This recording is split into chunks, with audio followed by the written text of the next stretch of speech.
This video will introduce you to the molar mass, and converting between these chemical quantities. So the mole is a unit that we chemists use when counting numbers of particles in a sample. Those particles could be atoms, formula units, or molecules. And the number of those particles are going to equal the number of atoms in 12 grams of carbon-12. This number of particles is called Avogadro's number, and it has a value of 6.02 times 10 to the 23rd power. Now, no matter what the number of particle, or I should say, no matter what the type of particle, atoms, molecules, or formula units, that will always equal 6.02 times 10 to the 23rd power. So if we're looking at 1 mole of carbon, then it will equal 6.02 times 10 to the 23rd carbon atoms. 1 mole of water, or H2O, is 6.02 times 10 to the 23rd water molecules. Now, the one thing I want to go ahead and explain is the difference between molecules and formula units. Keep in mind, molecules are the covalent compounds. This is when you have a nonmetal bonded to a nonmetal. Formula units are when we're dealing with ions. So we actually have 6.02 times 10 to the 23rd sodium ions and 6.02 times 10 to the 23rd chlorine ions. We have cations and anions. So we just call those formula units. So anytime you see formula unit, know we're talking about an ionic compound, which is a metal bonded to a nonmetal. Avogadro's number is going to be used to convert numbers of particles to moles, and then vice versa. And these are the two conversions that we will use when converting in this case. Another important concept for this chemical quantity is molar mass. Molar mass is the mass in grams of 1 mole of a substance. So the molar mass of an element is going to be the mass in grams of 1 mole of that element, and it's directly related to the atomic mass of the element. So if we're looking at the atomic mass of carbon, we look at our periodic table, we see that it is 12.01. That means that the molar mass of carbon is 12.01. Now, the molar mass of a compound is the mass in grams of 1 mole of that compound, and it's related to the atomic mass of all the atoms in the compound. So if I'm looking at the molar mass of calcium chloride, I would look at our periodic table again, and I would determine the atomic mass of calcium, and I would determine the atomic mass of chlorine. Now, since I have 1 atom of calcium in my formula, I'm going to take 1 times the atomic mass to determine the calcium mass, and then I would take 2 times chlorines, because there are 2 atoms of chlorine in that compound. So then we were going to add them up because it is a compound. So anytime we have a compound or a formula unit, I should say anytime we have a formula unit or a molecule, we're going to add those together to get the total molar mass of the compound. We're also going to have some conversion factors dealing with molar mass. This will convert between moles and mass. In order to do these calculations, we have to recall what we learned in semester 1 with significant figures. A significant figure is a measurement that includes all the known digits plus one uncertain digit. When we calculate using significant figures, we will always report our answers to the least number of sig figs when those calculating numbers are multiplied or divided. And that's what we're going to be doing with this unit. So we only need to worry about the least number of sig figs. Now, just to remember those rules, all non-zero digits are significant. Leading zeros to the left of a non-zero digit are not significant. Zeros in the middle are significant. Trailing zeros, if there is a decimal, are significant, but trailing zeros with no decimal are not significant. You can pause this if you need to kind of look at the examples before moving on. Since we'll probably be using our calculators, I wanted to give you a quick reminder of how to use your calculator when we are calculating using scientific notation.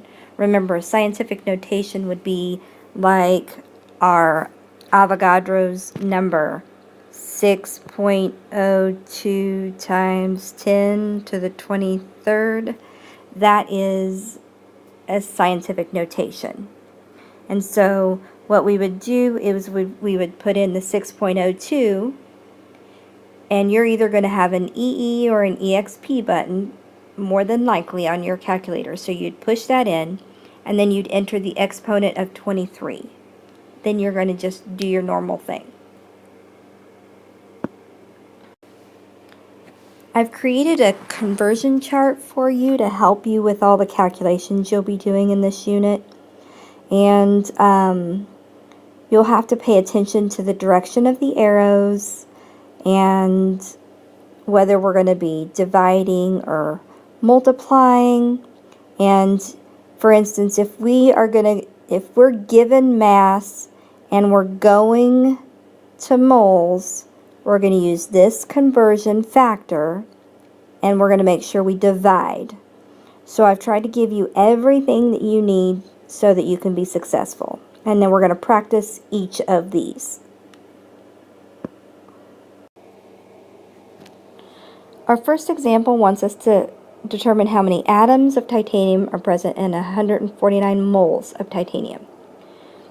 So I know the moles, and what I'm trying to do is get to particles. So I'm going to follow this path that takes me to particles, which means I should be multiplying, and this is the conversion factor I will use. When I set this conversion up, I start with my known. What information was I given? And I was given 149 moles of titanium. And then I'm going to draw a picket fence so that I have a place to put my calculation or my conversion. And my conversion will go next, and I write it as presented in my conversion chart. And since my particles in this case are atoms,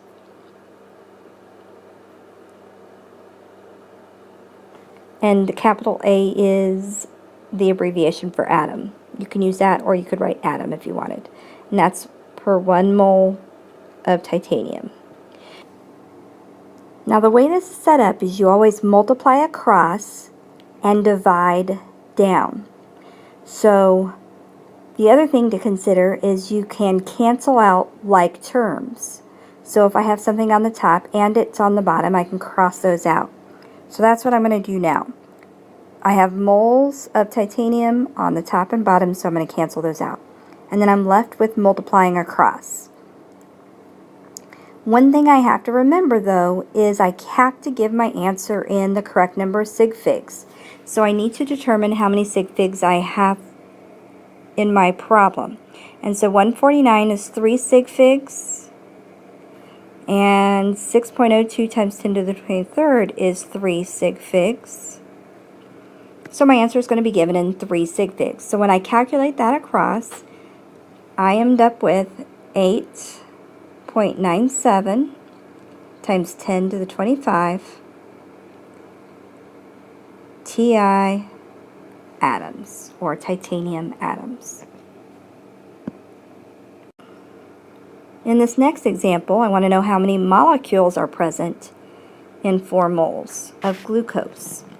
So again, I have moles, and I want to get to molecules, which are the particles. So I'm going to go in this direction.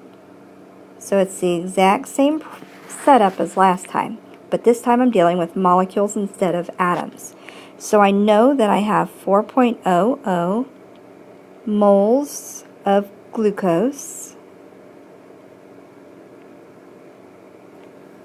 And I'm going to use my conversion factor. And now we're dealing with molecules.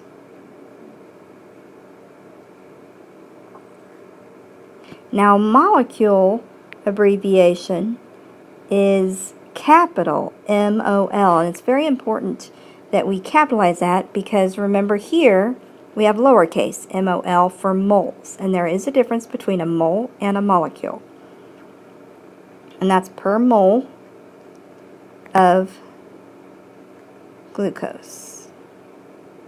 Okay, remember what we did next is we cross out like terms. And now we're going to multiply across, but before we do that, we should determine what our sig fig answer will be. So this is 3 sig figs, and then this is 3 sig figs, according to the rules already presented. So my answer then is going to be in sig figs, 3 sig figs, and when I multiply that across, I get 2.41 times 10 to the 24, and again, that is of glucose molecules.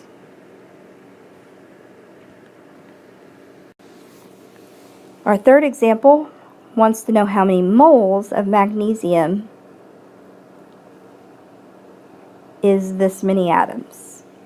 So I know the atoms and I don't know moles. So I'm going to follow this path to the moles, so I should be dividing this conversion factor. So I write down my knowns.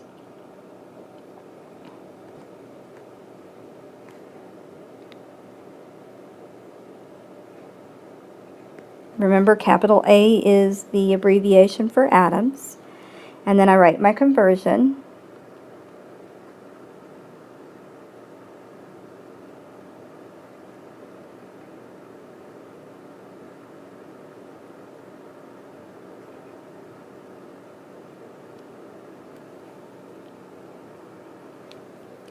Alright, next step, remember, we cross out like terms. The only like terms is getting rid of the units here, not the numbers. And as you see when it's set up, I've got something on top and bottom now, so I'm going to be dividing. So the number of sig figs, I've got 3 sig figs on this one, and then I've got 3 sig figs here. So my answer is going to be the third sig fig. I do this division, and once I have divided that, I see that I end up with 0.05 in my calculator, but because I need 3 sig figs, and I know that any trailing zeros after a decimal and non-zero digit is significant, I can make this 3 sig figs by adding 2 zeros to it. And then that is moles of magnesium. This fourth example wants to know how many moles of iron are present in 95.8 grams of iron. So what I know is the mass, and what I need is the moles. So I'm going to follow this pathway to get to it. So I should be dividing this conversion factor. So I start with what I know. I know there are 95.8 grams of iron. My conversion is 1 mole over the molar mass of iron. Now guys, remember, the molar mass is equal to the atomic mass. So we're going to use that number there. And that is grams of iron. So now I can, and this is 1 mole of iron. Alright, so now I can go ahead and cross off like terms, which is just the, it's just the units there. And then I'm going to be dividing. My answer This is 3 significant figures, and that's 4 significant figures.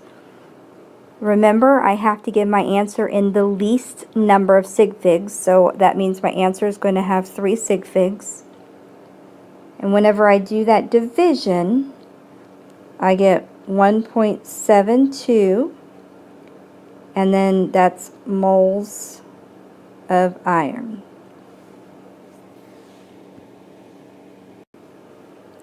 Now I want to know how many moles are present in 28 grams of carbon dioxide. So again, I have mass, I want moles. I'm going to divide using this conversion.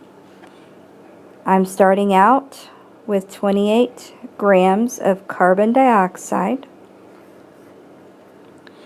It's going to be per 1 mole.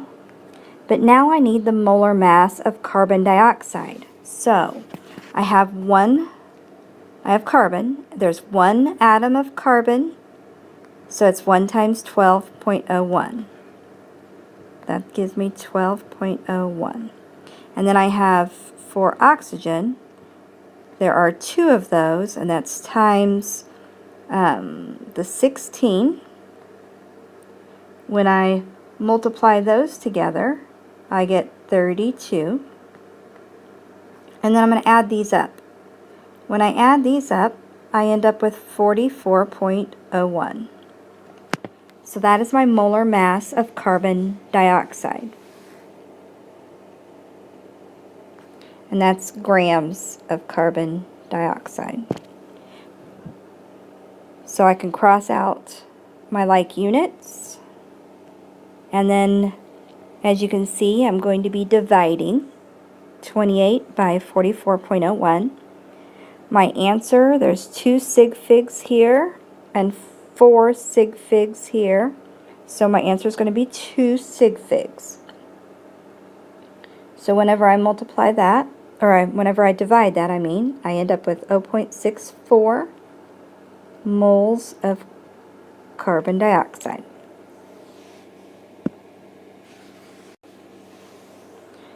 Example 6 wants to know how many grams of silver are present in 0.0342 moles of silver.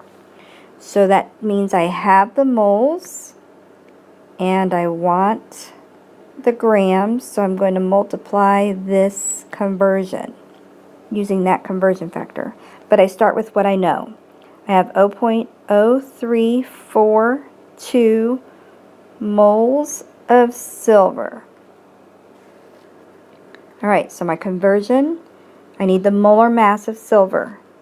This is just an element, so all I have to do is take that number and put that in my molar mass spot, and that's grams of silver, and that's over 1 mole of silver. I cross out my units that are the same, and then we see that we're going to be multiplying, which is what I should be doing based on this guy here. And our answer, this is 3 sig figs, and that is 5 sig figs. So my answer is going to be in 3 sig figs. So whenever I do that multiplication, I'm going to get 3.69 grams of silver. Our very last example for this section is how many atoms are present in 36 grams of bromine. Alright, so what do I know? I know the mass. What do I need? I need particles. So I have to follow this arrow to get to moles and then this arrow to get to particles. So this is a 2-step problem. In the first step, I should be dividing using that equation, and in my second step, I should be multiplying using that conversion. So again, we start with what we know. We know that there are 36 grams of bromine. My first step is 1 mole And then I need the molar mass of bromine. The molar mass is the atomic mass. We're just using different units. So it's 79.90 grams of bromine. So that's my first conversion. So I've gotten to here. Now I need to use the second conversion. And that is 6.02 times 10 to the 23rd. And we're looking for atoms. So that is Br atoms per 1 mole. Oops. There we go. Alright. Now that I have it set up, and you see that there's 2 steps, and I am going to cross off like units, and then I can also cross off that one. So you can see I'm going to multiply across, and then I will divide down. So always multiply first and then divide down. So when we multiply across, and I'm just going to focus on the numbers here for the example, we get 2.1672 times 10 to the 25th. And then I'm going to divide that. So I just did the first thing here. We're going to divide that by 79.90. So all I did was I multiplied everything across. So 36 times 6.02 times 10 to the 23rd for the top part. And then all I have on the bottom is 79.9. Nothing to multiply it across. So I just carry it over. Now I'm ready to divide. I need to determine how many sig figs I have. There are 2 sig figs here, 4 sig figs here, and 3 sig figs here. I have to use the least amount, so my answer is going to be given in 2 sig figs. Now, when I multiply this, I end up with, alright, when I divide this, I end up with 2.7 times 10 to the 23rd, and this is bromine atoms. Alright, this one was a lengthier problem, but I wanted to be sure that I give you a demo of a multi-step problem. And please make sure you watch this video as many times as you need and ask for help when you need it. Thank you, and until next time.